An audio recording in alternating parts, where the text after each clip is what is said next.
So you should keep in mind that Maya is a very complex piece of software, and it requires time and patience to learn where all the functions for the tools are in building your 3D model. So when you first start Maya, you'll have a window that opens up that has very short tutorials. You should go through and look at each of these tutorials. The first being how to create objects and how to move around these objects and how to alter the inputs on the objects. And Maya in particular deals with two surface types, one being polygons, polygonal objects, and the other being NURBS, are non-uniform rational B-splines. And these are very, very different from one another. Polygons being rather at the root of it just rigid faces joined by edges. NURBS, on the other hand, is a very smooth surface type that's defined by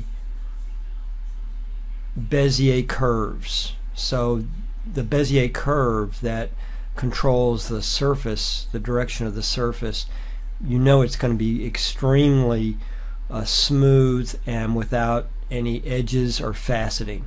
And typically NURBS is used for such things as designing automobiles, designing aircraft, something that needs a smooth aerodynamic skin like aircraft or cars benefits greatly from the use of NURBS. The third movie is how to move, rotate, and scale your 3D models, and that's very important to have that skill, those skills.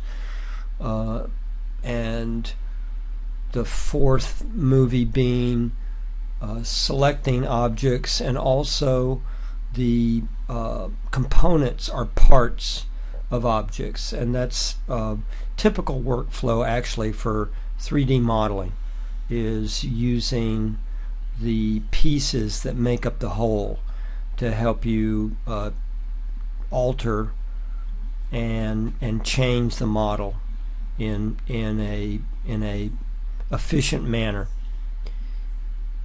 Number 5 is reshaping and editing objects using the menus that are very prevalent. There are lots of menus, lots of windows in Maya. And number 6 is also uncovering more features. If there's one thing Maya has, it's lots and lots of features. Tools on top of tools, features underneath features, and you'll see that actually, though, just with a few fundamental controls that you can master, we can very quickly start to build very competent 3D models and get going with that. And so look forward to our first actual constructive lesson of building something in the 3D space, and that's coming right up. Again, if you have any questions, do not hesitate to contact me through Angel or directly through my email.